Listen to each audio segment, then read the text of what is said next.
आपको सीधे लिए चलते हैं भारतीय जनता पार्टी की प्रेस कॉन्फ्रेंस की ओर। How do you react to that?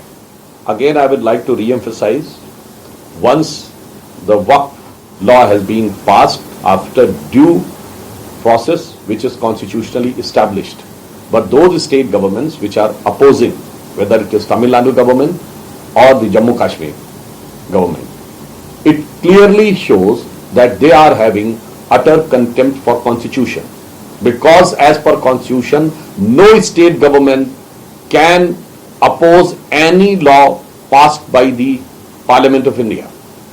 And the type of scenes which has been witnessed in Jammu Kashmir assembly, if they are tearing apart, it means these are the people under whose hand the constitution is in danger.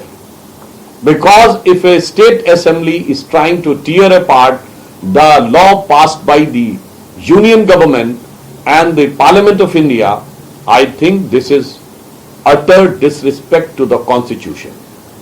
And moreover, when these people have approached the Honorable Supreme Court, they are not having even patience or respect for Supreme Court to give their verdict. And still they are doing these type of statements and reaction. This shows कि ये संविधान को जेब में ही रखते हैं।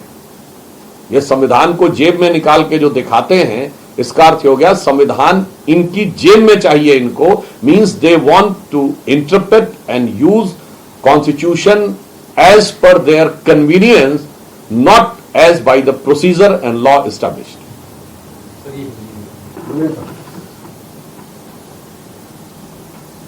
जैसा कि हम पहले कह चुके हैं कि अन्य राजनीतिक दल और विशेषकर जो राज्य, चाहे तमिलनाडु या जम्मू कश्मीर, जो कि इस बिल के विरोध विधानसभाओं में कर रहे हैं, यह दर्शाता है कि वह संविधान की भावना को ध्वस्त कर रहे हैं। क्योंकि संविधान के अनुसार संसद के द्वारा पारित किसी भी कानून के बारे में किसी राज्य विधानसभा को किसी भी प्रकार की विपरीत टिप्पणी करने का अधिकार नहीं है। इससे बहुत साफ हो जाता है कि देश की जनता के सामने कि संविधान किनके हाथों में खतरे में है। और जम्मू कश्मीर विधानसभा में जिस प्रकार से बिल फाड़ा गया है, मैं कह सकता हूं कि यह संविधान की मूल भावना को तार तार करने जैसा है।